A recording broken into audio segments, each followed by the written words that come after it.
What's up, Open Bar Pod? It's your girl, Mak Sherm, Miss Shot Shaker in the cut. You know what I'm saying? I'm here with my boy, Cash Money Bartends on Instagram. You can Yes, follow us sir. both there under those ads if you're wondering.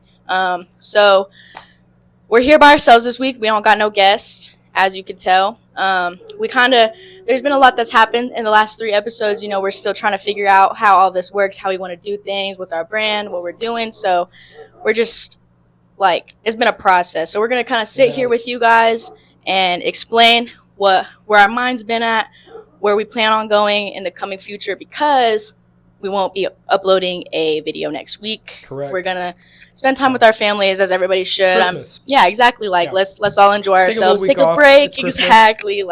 Enjoy ourselves and shit. For sure. But yeah, so the next time we see you guys will be for 2025. 2025, we got big plans, big guests coming on. It's going to be a fun one. I really hope y'all stay tuned, stay in touch. Little technical error there.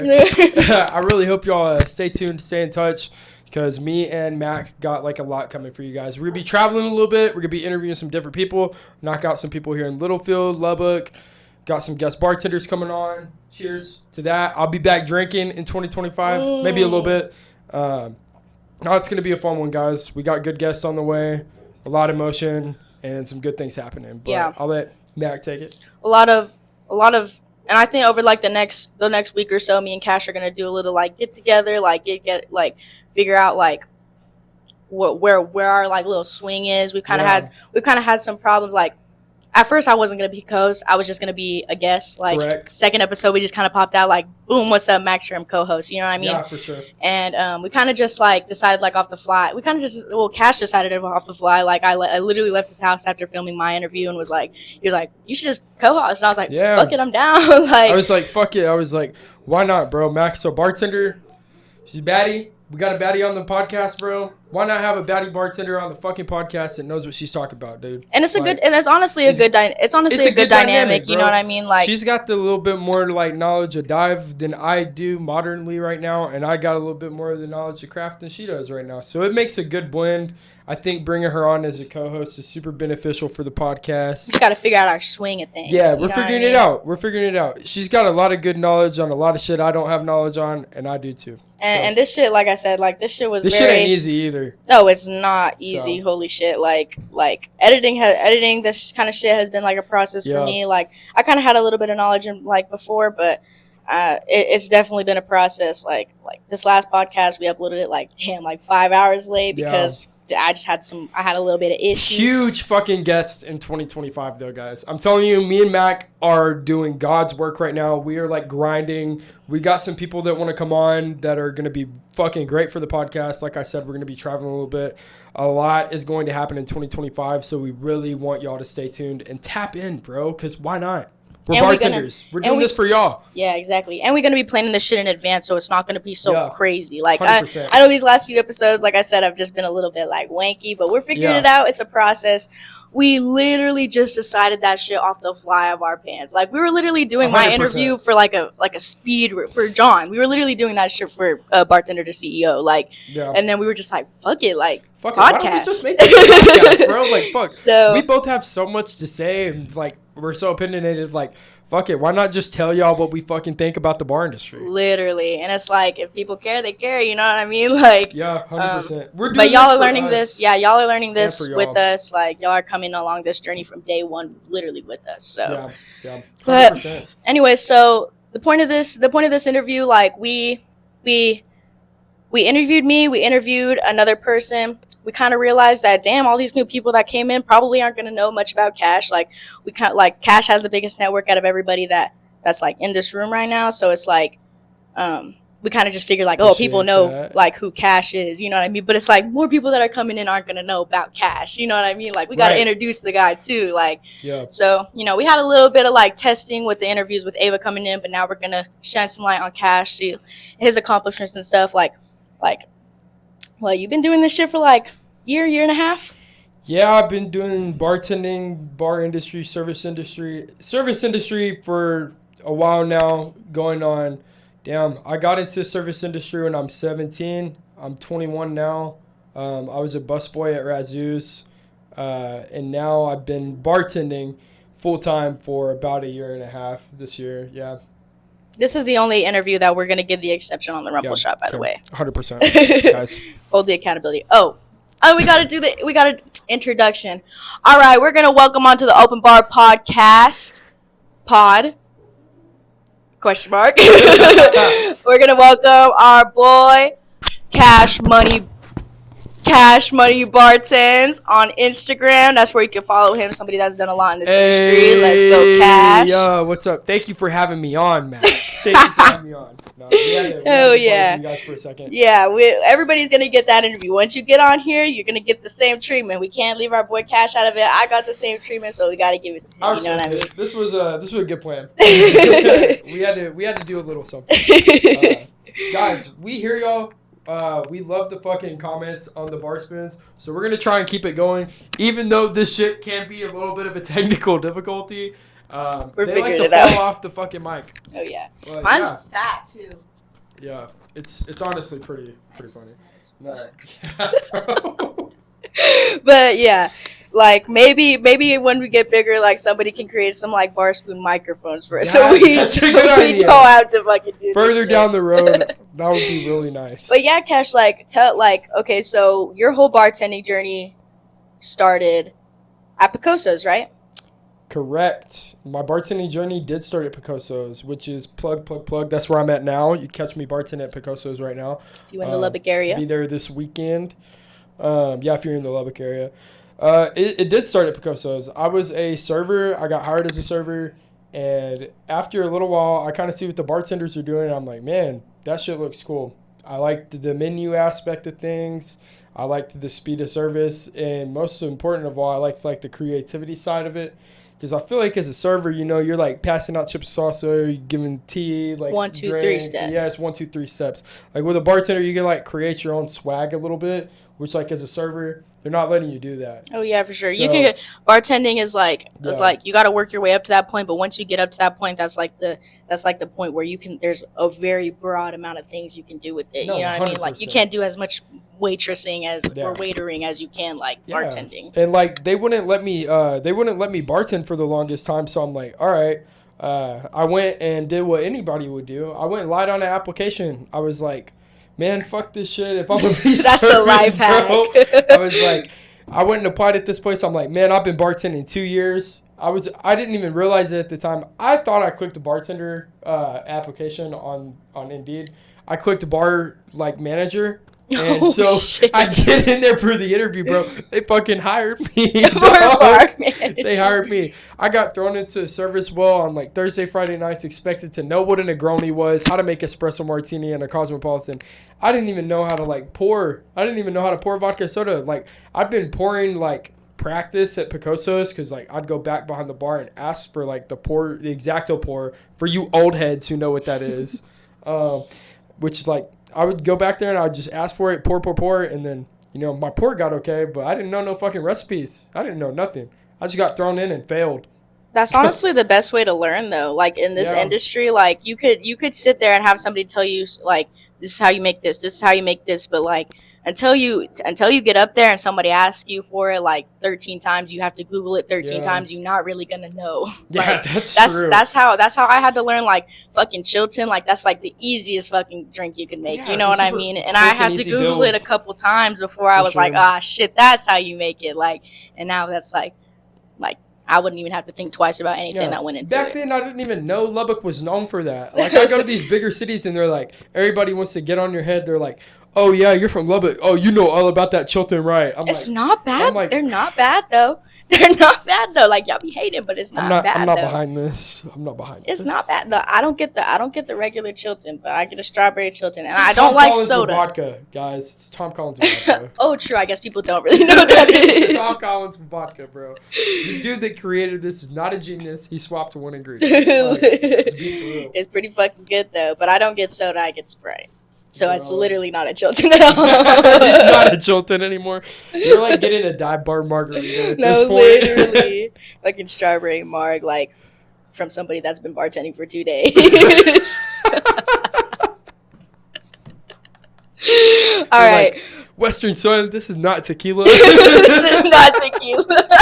Nah, it's just vodka, bro. Yeah, you ordered a margarita, right? Like, Yeah, no. baby. Yeah, Yeah, good job. I guess so. Don't forget the lime. Nah, for real, bro. That's how it fucking is. But yeah, so like that's where your experience in the bar industry started. But like like based off what you've like the stories you told me, that shit really took off once you got to London. Right, yeah. That's when you really started to find your passion for it. Dude, Like, man, I can't find a bad thing to say about Europe. I really did find my passion for it out there. You know, I got out there and still, you know, I was coming from a place where service well, like I had been blessed to be able to go receive this opportunity to go bartend in London, and I get out there, man, and you know, still didn't really know much. I got there on the first day. I felt the family aspect of it kind of like immediately, like everybody that was there, like it didn't feel like class. It felt like not just like a hey, we're here to get drunk, but you know, it felt like there was some emotional attachment for people out there. Like, were you how long had you been like starting like behind the bar before you went oh, out there? dude, before I went out there, I was like, man, maybe 2 months into Were you like one of the only people that had that little of experience, or were there Oh people out there yeah, that were no, like this is my first time doing no, this I shit? was definitely one of the only. Yeah, there's a lot more people that like. One of my best friends, I'll tell you guys, Jens, Harry as well. Harry didn't really have any bartending experience either, but Jens, I was one of the few. But Jens, like this dude, he fucking the Dutch fucking Hulk Hogan, bro. Like he's this huge bartender that had been bartending at, gosh, I want to say it's in Amsterdam. I forget the name of the hotel company that he works for now, but no, he'd been bartending for like 4 years, bro, and he's a monster. Already could flare, you know, his pours were on everything. He knew like this wide variety of drinks that I'm hearing about that I'm like, dude, what the fuck is that? And like I'm learning some of these at the same time, and he's like, no, but a build on this is different than the way that they're building it here. And I'm So like, he kind of wait, helped what? you out, like Yeah, some like tips and tricks and he shit. put a lot of sauce on me, dude. Like getting close But you with were that like the guy. baby out there. Like, Yeah, for sure. did people know that? Yeah, Mm. yeah, they definitely did. I would But get called Texas. That was my nickname out there. okay, Was Texas. okay, okay. Did people did people like hear that you were a baby and like wanted to help you more because of that? Yeah. Or was it like on like some people were like, like you're not gonna make it, like Yeah, there was definitely like a you're not built for this for sure from like a good handful that's that motivation though. for sure. But you know the teachers that we had out there at EBS London, Robbie and Jason at the time, they really poured into me, and I think when you show that like you really care about something and like you're really willing to learn, which like I say this all the time, you know, getting to go around with guys like Harry, Jens, Anton, other Harry, and Jason, and them taking me out to these bars and doing these Friday nights out in London, it really made me develop a love for what it was that I had chosen to do. And, you know, when I was in Lubbock at the time, I was like, this shit's just to get by. Like, I was sick of construction. I was sick of serving. I was like, I feel like I could have some personality in this. So everything just kind of jumbled up into one big ball. And I was like, man, this is like, I like this. I see myself doing this for a long time. And the teachers out there, they poured into me a ton. And I was like, man, this is going to be worth it if I just am receptive to what it is they have to teach. And I got to work alongside guys like Robin Navarro, who were teaching me flair. I got to work around guys like Flavius Lupu that were teaching me flair. And if you guys know who Michael Marini is, if you're watching this podcast, World Flair Association, dude, just went and fucking absolutely tore it up this past year in WFA. And this is a guy I was watching practice every day. Guys like Oliver Deek. I mean, that's 4 big name flair bartenders, like right off the top. Did they teach you flair, or did you like learn that from them? Yeah, I know. Like there was different things. Like Robin has a pop on his elbow that he does with the shaker. Like that's one that I picked up like from watching. And then Flavius and Michael Marini, those guys were like teaching. Like Marini was more in the background, but Robbie and Jason taught flair as well. You know, like they're good at flair too. But guys like Robin and Flavius, like that's. And you were allowed staple flair bartenders. You were allowed to go to the bars out there and try shit out. And yeah, I was young at the time. Yeah, that's my problem. Like I'm going out to all these bars and I really am not really allowed to. There's places that I can't go. Getting to be out there in those places, you learn and pick up so much. And just I say this all the time. You don't have to be in there drinking. You don't have to be in there necessarily like the atmosphere or the vibe or the experience of the room is everything. That couples into the way that the customers get treated, and like these are very like soul at the very base of what hospitality is and what we do. That goes around serving. That goes around having a restaurant. Whether if you have a cupcake shop or a donut shop, and I come into your donut cupcake shop, and I'm like, man, okay, this place fucking sucks. The walls are plain white. There's nothing intriguing about this. I'm not getting that good care, like from any restaurant or hospitality professional. It's just going to feel different to me. And out there, they just pour their heart into it, love it, and it's almost like it's ingrained in them. Mm-hmm. And so learning that was probably the biggest for me, for sure, like the people side of it and the care that's put into what we do. So coming back to America, coming back to Lubbock, you went straight to Kong's. Yeah, I did. What made you? I always wondered this. What made you choose Kong's? Because like you could have gone to like Logie's, you could have gone, you could have gone anywhere. But like, I don't know. Maybe it's because like you're technically like you're not a Lubbock local, but like you've been in Lubbock, so like maybe you knew that Kong's was like popping shit beforehand, or right. Like. I'm kind of Lubbock local, but not necessarily too. I was more from East Texas, but I graduated high school out here in West Texas. So it was 50-50. Mm-hmm. But what made me really decide to go to Kong's was like I got back and I realized like, man, there's really not nowhere like what I was doing in London. I'm like, okay, so what do I want to do? I was like talking to my family as well as friends. I'm like, man, the nightclub scene, like I think that would be fun. And so the first place I wanted to go was Rodeo 4. I walked into Rodeo 4 one night, and I turned in an application, and they turned me away and told me they don't hire male bartenders. I was like, damn. That's common. It didn't take nothing. That was the first place that turned me away. I had thoughts at the time about trying to stick my head back in Picosso's, and that wasn't looking like the opportunity back then. But I'm blessed to be there now. And, I don't know. I just figured, like, fuck it. Like, I heard about this place, Kong's. I had been there before. I was like, I don't really know nobody there. I think it could be lively. It could be fun. I liked, it was colorful. It had expression. And I was like, would accept your flair bar. Yeah, I was like, this place could possibly match the vibe of what I do. And, like, I figured it didn't have to be cocktail to do it. I was like, I don't think Kong's is, like, banging out, like, hundreds and hundreds and hundreds of people a night. Little did I know I was wrong. Mm-hmm. But, I got in there and kind of made like a little bit of a network for myself. And then I met all of you guys and I couldn't have been happier with the decision I made. So, right. Yeah. Look, like you say that you couldn't be happy with the decision you made. But like looking back at it, like, did you think that whenever you went in there, did you know that it was going to be like more like you're making like Starburst and lemon drops, or did you think you'd be busting out like old fashioned or margarita every now and then? I definitely, when I went because we didn't do that. I'll be completely honest. I definitely didn't think that it would be like so much mixed shots, but I will say it did definitely add to my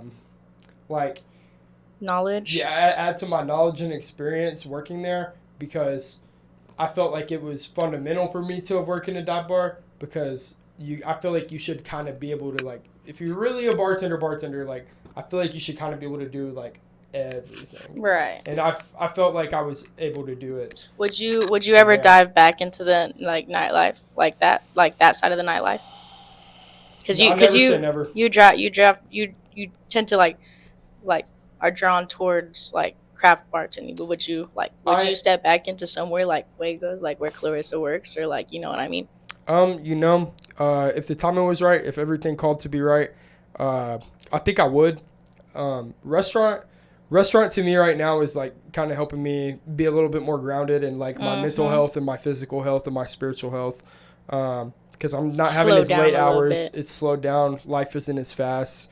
But I also think too, the nightlife is where the fucking money is, bro. It's where the fucking money is. It's where the party is.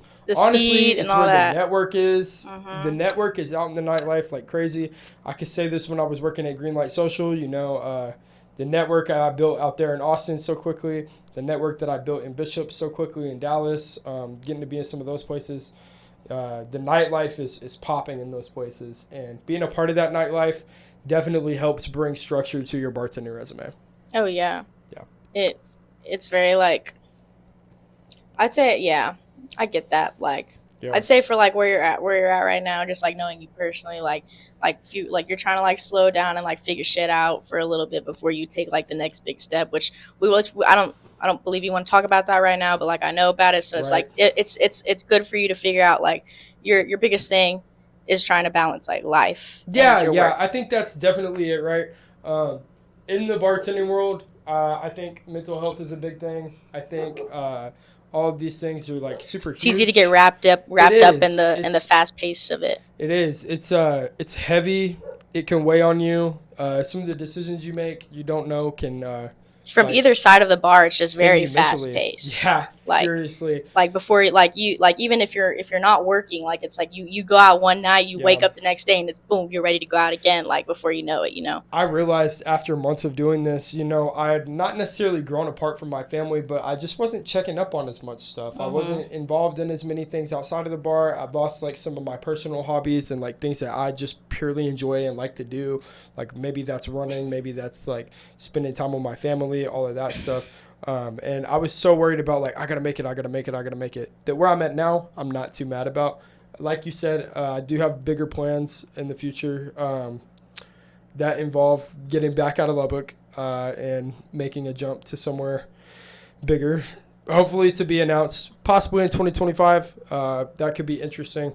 But I'm looking forward to all of that stuff. Right Right. now I'm just going with the flow. I think what we got with the podcast is great, And and I all of think I that. think like what I think what you're doing, like slowing down before you make that big jump, is like a really good idea, because like for the route that you're going, that's like 10 times as big as like what you know, which is 10 times as bigger than what I know. So you know what I Yeah, mean. So it's like if you didn't take the time to learn that before you jump, you know what I mean. Like yeah. you're like it's I gonna think be I'd very drown. hard to get there. Yeah, I Yeah. think I would drown jumping into the pool of what some of those places can do to you if you're not prepared for it. And I feel like Austin, Dallas, and Houston, honestly, like just being Especially if in you them. didn't like especially if you didn't grow up in it too, Yeah, like I know like Littlefield is about as big as the town I grew up in. right. And like just like even like traveling to those places is cool and whatever, but it's like you really don't know until you really live out there. Like Super true. I was talking to somebody about that the other day, um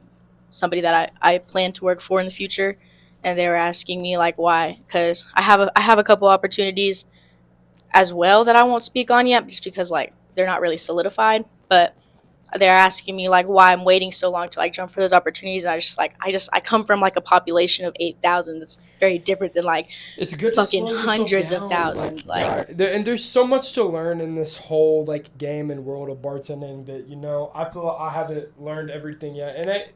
Another thing too, before I stutter my mouth away.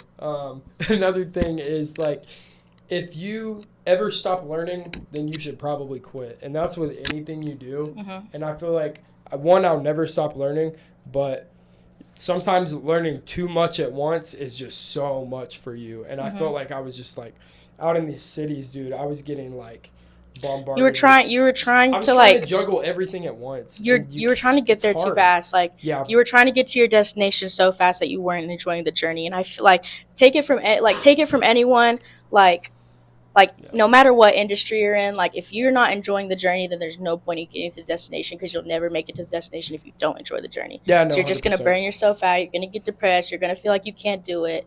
And like that's the importance of like slowing down and just enjoying the process of like learning how to get there. Yeah, no, 100%. It's just a whole different battle.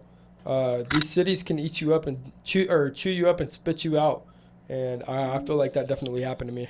And you But don't and it's like it don't matter to that big city either. It's like no, we don't. they'll see a They'll hundred see more a people hundred the more. same day that you Amen. left. Yeah.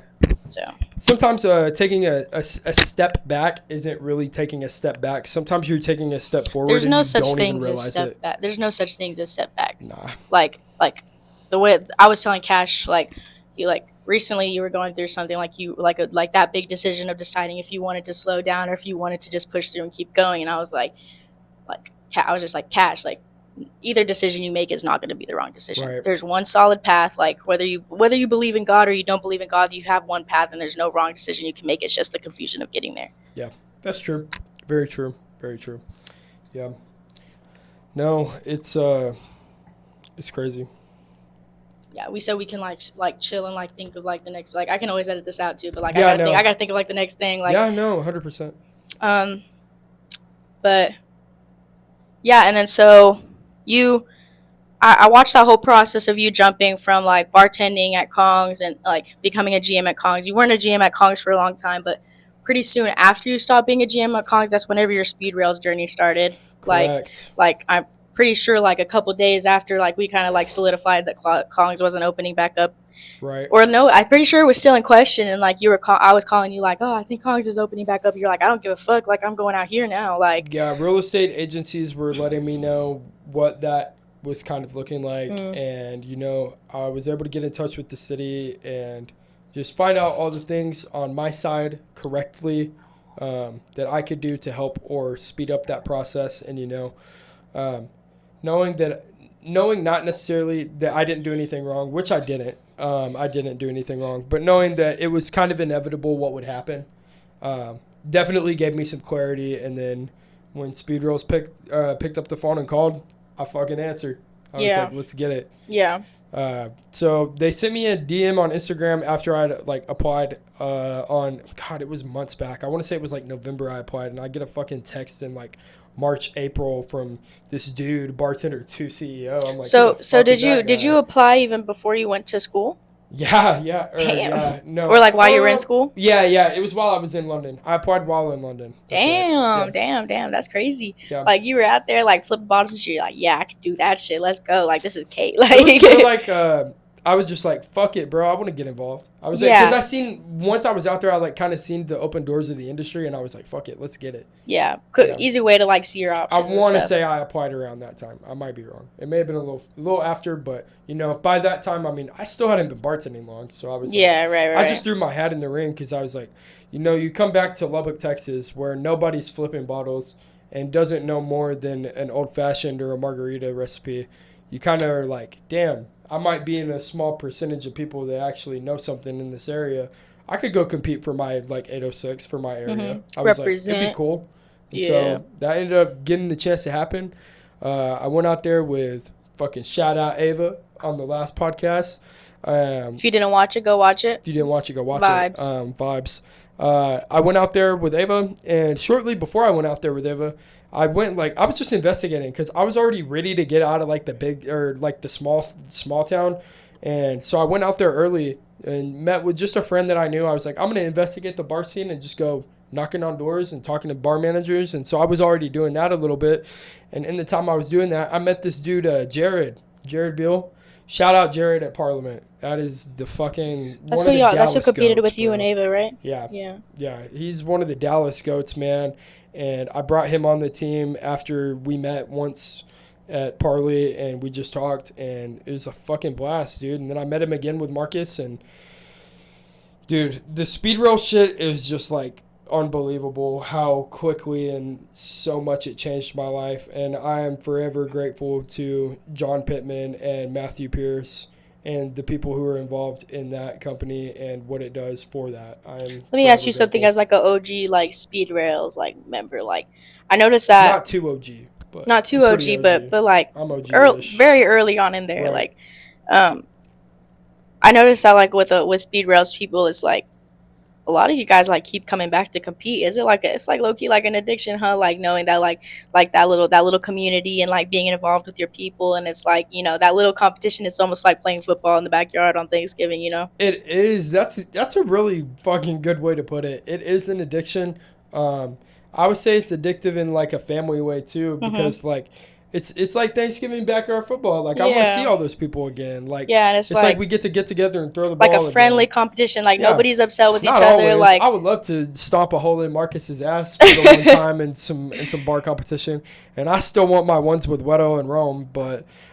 Seeing you and Rome go 1v1 will be crazy. It would be it'd be wonderful. I would like to say I'm pretty sure there was a good amount of people there at FAO. Actually, when I did a water scrimmage. You asked me this. You asked Ava this. Who do you want? Somebody that you haven't gone against to like get your little get back. Who would you want to go against? Who are you calling out? Somebody that you haven't gone against. Who am I calling out? I feel like I've been. Oh, dude.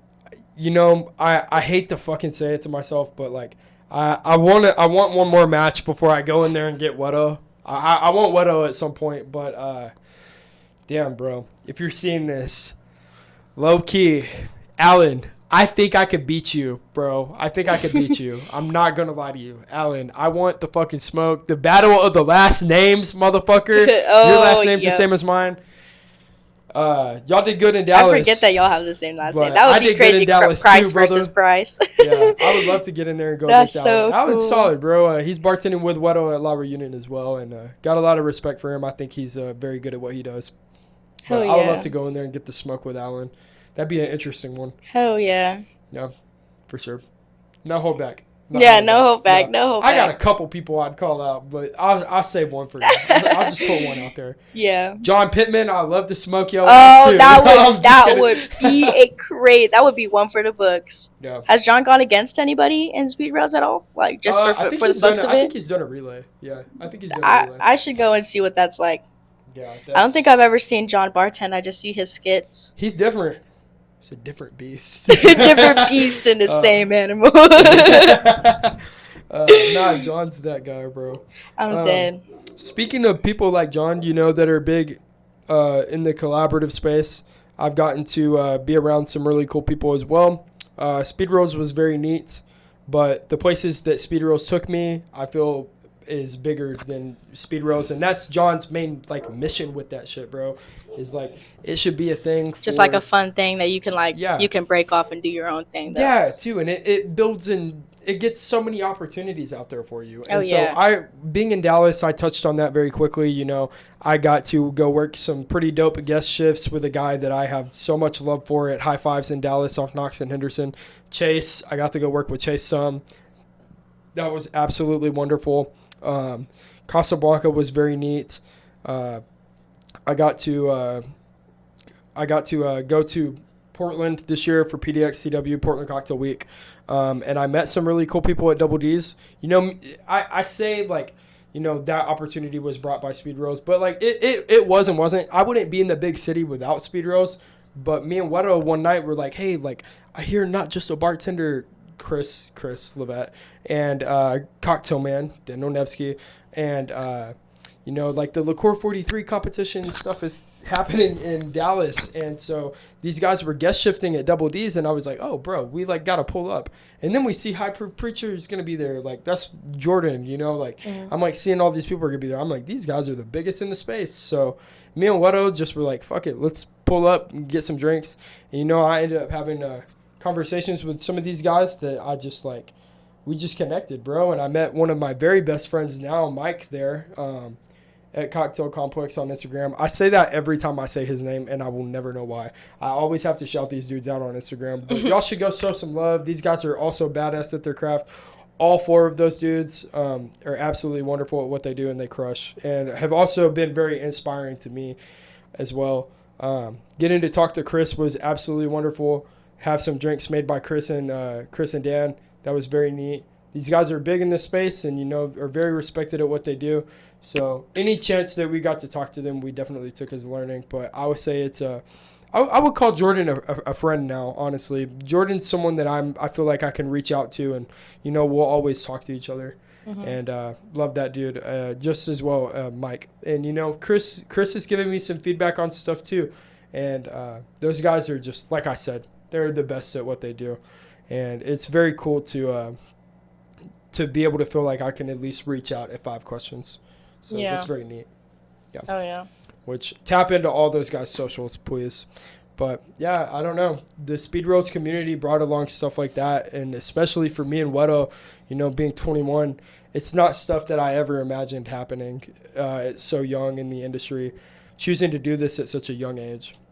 For sure. Yeah, and it's been cool too because I get to meet people like you and Ava who are more interested and want to know more, and with the experiences I've had, it's very neat to be able to feel like I can in some way help y'all or educate y'all and bring y'all onto this stuff with me because y'all were there for me from the beginning. Mm-hmm. So it's very, very cool to be able to do that because I look at Kongs as the second beginning of my bartending stuff because one of the places I was at just fucking horrible.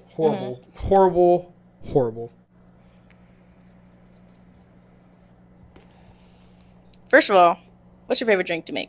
Ooh. Damn. I'm a tiki lover. I literally could have answered that for you. Yeah, I'm a tiki lover. I like making zombies, Mai Tais. If I could set it on fire. You know what? I like I have a little tiki guy shot glass. I want to give it to you. Fire. Yeah, I was actually looking at that that the other day in my cabinet. I was like, I think Cash would like this. Yeah. Mai Tais. Mover and Shaker say I got the Mai Tai specs. I'm like, fuck, bro. I always tell him, I'm like, yeah, bro, I put grenadine and pineapple in that hoe. That's, if you know anything about a Mai Tai, that is not right at all. But I'm like, yeah, I put grenadine and pineapple in that hoe. And they think that's funny. I love making tiki stuff. Tiki stuff is fun to make. Mai Tai, very zombies, decorative too, very navy grog, yeah. Aesthetically pleasing too. It is, yeah, and it smells so fucking good. I used to bust out the snackeries like left or right. Like I'll throw some flavor in them hoes too. Like every once in a while, I'll throw that Monin mango or like that Gaffard pamplemousse daiquiri. Like what the fuck, bro? Dude, I don't know what it is about tiki bars. Like I don't know what it is about tiki bars. Well, here's what I'm gonna say about it. Like I don't know. I'm 19. Let me be alone. I'm not always allowed in the bars. You know what I mean? Like, but sometimes I can wedge my way in there. You know what I mean? But I've tried to get into like 2 tiki bars, like one in Miami, one in I don't know. It wasn't Miami. It was Key West. Somewhere in that fucking area. I don't know. I feel like I know where you're going with this. And one in Fort Worth, and they said no both times. And I was like, damn, like the tiki places just don't fuck with me like that. I kind of feel that. You know, the people that work in the tiki bars this might be controversial, bro. This might be controversial. But the people that work in the tiki bars are like one of 2 ways, bro. Like, based on my experience. They either love what they're doing or they hate what they're doing, bro. They either love bartending or they fucking can't stand it. Or some bartenders, you know, like it's a person, not just personality trait to be an asshole, and it makes them money, but it makes you wonder, like, do you go home and be an asshole like that? Yeah. Like, but I don't know. I found that it's not the only place. It's a very, very like biased statement of mine. Out of all the tiki bars I've been to, shit, I could agree. I've had some really great bartenders at tiki bars. I've also probably had some of the worst bartenders at tiki bars take care of me. I have not been to any tiki bars, so I couldn't tell you guys. Which, like, to judge what is a good or bad bartender is can be difficult. It's kind of broad. I think we touched on it. Yeah, I think we touched on it in the first episode that it was like, you know, like you could be a dick and people will love it, or you could have a smile on your face and people will love it. It's literally just the fact like people can smile on your face and people will hate it. Exactly, like it's literally just the fact that like people can feel if you're being real, if you're being yourself or not. Like there's an authenticity to all of this shit that makes it all like tick and turn around. And I know one girl that literally could tell people like, kiss my ass, like wait your turn. You know what I mean? Like $500. Boom. But I could be like, kiss my ass, wait your turn. People are like, bitch, what the fuck are you talking about? Where's your manager at? Like, where's your manager? Who's your manager? Bitch, I'm the manager. Like, what do you mean? No, that's definitely true. No, yeah. But, so we're gonna get into some podcast stuff. The last thing that I have to ask for you is like, what's your end goal? Like, what's the biggest goal for your bartending? Like no limits to it. If you could really do whatever you wanted to do. You know, like I guess like the span of like the next 10 years, where do you see yourself? Damn, this is a question that I find hard for myself to answer as well. You know, I would love to blow up and be the biggest fucking bartender ever in the entire world. Everybody knows your name, even if you're 9 years old. Don't know what I call. Yeah, 2 or 3 bartending, or 2 or 3 bars with different aesthetics, different establishment put together. You know, I want to have a tiki place. I want to have 2 unnamed concepts that hopefully will open eventually. Like you're creating, or like? Yeah, creating. Okay. Very, very different than anything that's out there right now. It's interesting. I'm going to keep that one in my back pocket for sure. You know, I would love to own something, but I would love to make an impact on people first and foremost. And the other thing, too, is, like, I find that the only 2 things I think could ever get me out of this is, well, one, I haven't had a kid yet. $1 trillion. And I'm single, guys, which is crazy. I'm single, which we'll have to get into the way women and men and just dating. I gotta cut out of this. We're gonna do a whole dating in the industry podcast for y'all one of these days. I'm gonna sit here like that this. shit has not worked for me. But if you're a bartender, date outside the industry. yeah, Date outside the industry. fair. My boyfriend's sitting over here in the corner. He don't have anything to do with this And industry. He just kind of the trails around fucking with guy, me. bro. Yeah. Yeah. But fuck no, I couldn't date a bartender. Fuck no. Yeah. We're all like, as a bartender myself, we all just got this like personality to us, and I just don't think I could do it. Yeah. Also, those of you who keep sliding up on my shit, because there's been like a good like fucking 17 of you and asking about my co-host. Please, for the love of God, I'll be married 2025, y'all. Watch the Leave me alone. podcast. You came here to watch the podcast. This is the only time I'm gonna say it. Shit though, if it's keeping y'all around. I'm dead. If it gets our watch time up, fuck it. For real. You stay where you are. But shit, like, okay. Yeah, so like in terms of like, did I answer the question? What was the question?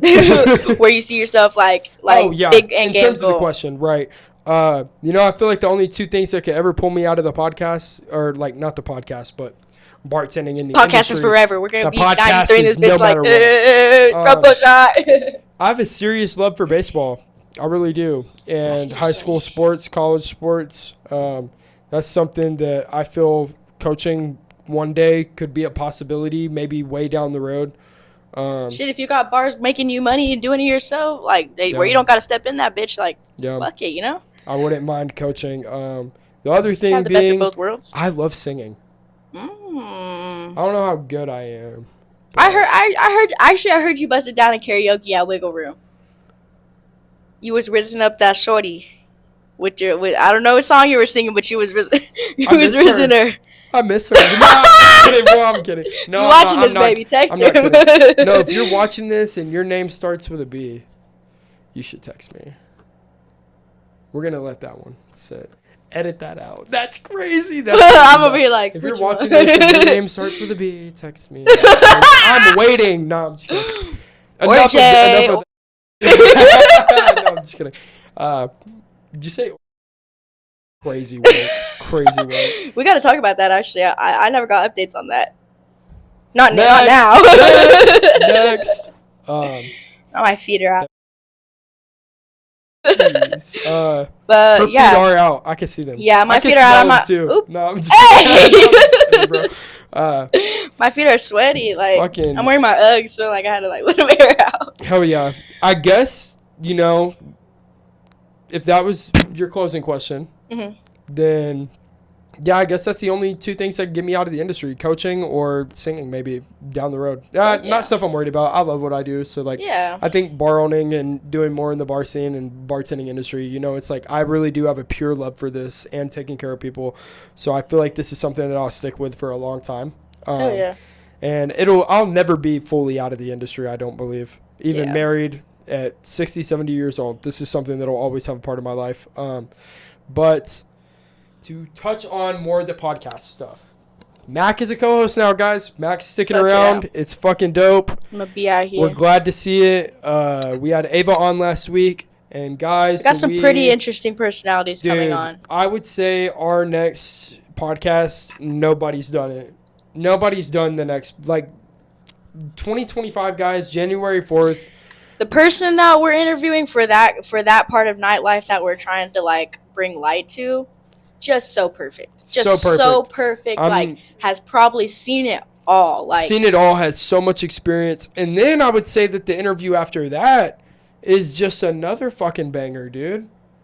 And we have plans to get in. We have plans like in the future to get like deeper into nightlife, like not just not just bar. Like we're not gonna we won't touch on it right now. We're gonna see how it goes right now, but like different parts of it. Like there's a bunch of different personalities that goes into nightlife. Not just bartenders, not just bar backs, not just fucking DJs. Like there's a whole variety that needs to share their stories. Yeah, you know? There's a lot of that people have like that a connotation towards them. Yeah, definitely. And I think the next guest that we're bringing on is just perfect to start the new year. Yeah, perfect to start the new year, and a story you guys have not seen before. I don't think these type of people, guys, like for his position, I don't think these guys get to share their story quite enough. That honestly might be a little bit of a longer one, just because like I know the guy personally, like just has a super cool story, like you know. That's gonna be a fun one. And guys, prepare for us not to be shooting in here sometimes anymore. The set may like somewhat come with us, but we're gonna be shooting in different places in 2025. Yeah, we got have big guests coming, so yeah, for sure. Yeah, for sure. Big guests coming, whether that means like we travel out or they're not able to, like we travel out or they travel to us, like meeting in the middle. But we're gonna be working overtime. But we'll no matter what the location is, location doesn't matter. Like we could always bring these blankets with us at the end of the day. Like it's just 100%. The people that we're trying to get behind, if we're fucking interviewing somebody in the fucking back of the bar, like you know what I mean. Like 100%. We're gonna meet people where they are. Our whole like, I guess the brand that we're trying to bring is we want people to be able to share their stories past what they post on Instagram, past what they post like on TikTok, what you see them doing at the bar, because everybody always has a deeper story. Because like I don't know, sometimes people like Christian, like when he said that he bartended in Miami, I was like, damn, really? Like I would have never known that. You never know. Like some of these guys, like who we're bringing on next, like. These people don't get to tell their story enough. So it'll be really cool to bring them on. Also prepare for more like, I feel like me and Mac are probably going to dive more into the content game outside of podcasts. I'm sure at least on Instagram, because we know you guys probably don't want to see a reel from the podcast every fucking week. Sure. Like we're going to post some more. We're going to start interacting with the guests wherever we're at. And definitely like follow Cash on at Instagram at Cash Money Bartends. TikTok at Cash Money Bartends. If TikTok is still around at the time. And if you're bad, add me on Snapchat at 1055. And then it'll be up for discretion at that point. So you can follow me on Mak.Sherm on all platforms. We got this stuff going on. Like me and Cash kind of dove into the content creation thing like kind of at the same time, and it just so happened like this podcast just happened to fall at the same time as when we started that, so it just kind of worked out that we're kind of going through this content journey together. Like we're doing like we definitely rely on each other for like a lot. Oh yeah, it's for sure, cool. and it works out. Like we have our struggles. We're still figuring out how to work with each other. You know what I mean? But like at the end of the day, like we got a lot of love for each other. We've seen each other start from like down here to go up here. This is my dog, bro. For like sure, like I remember sitting. I went from I wasn't shaking right, and we couldn't even pour count together, bro. Like we were fucking everything up in classes, bro. We done came a long way. I went from sitting in Cash's car. He's complaining about one of the other bartenders. So now Cash is complaining about like, what am I gonna put on this menu? Like, so like we're and that's just the beginning of it too. Like this is just a small fragment of like what's to come for us. Because at the end of the day, like numbers aren't showing right now, but we're putting in the work for it, and we're gonna the work manifests itself. Like there's no shot that as much effort and time we put into this shit, like it's not gonna give us something eventually. And to touch on that, I remember when Mac was like, man, fucking, I can't believe I'm on Fourth Well tonight. And then now I look at Mac, and Mac's like, man, I don't know where I want to work this weekend. Like, literally. Like, damn, you got options now? I still know if I want to be up at Holly this weekend. like, damn, I'm still thinking about like fucking what I'm gonna eat tonight. Literally. It's always like, I don't know what I'm doing in the next 10 minutes. Or like, damn, I have to work like 7 shifts at 7 different places this week. Like, no, definitely. It's always something, but I think that's what I love so much about this industry is like, because my ADHD ass brain, it keeps up with my brain, and it's it's almost so chaotic that it makes sense. 100%. Well, that is episode 3. Episode 3. We'll see y'all next year. We will see y'all next year. Enjoy your holidays. Spend time with your family. Take a break. Like, take a break. It is okay to take a break. Yeah. Like 100%. Like a week, like even like 3 days or a day of just like not doing anything. Like it's not gonna put you behind. Yeah. This is holidays. Enjoy your family. If you got family, if you don't got family, enjoy your friends. Enjoy your loved ones. And if you don't got family or friends, hit us up because we'll be family and friends for you. We got Zoom. We got some for you. This has been Cash Money Bartends and at Mak Sherm in the building. Yeah, that is Open Bar Podcast number 3. We will see y'all back for number 4 in 2025. Hell yeah. Peace. Peace.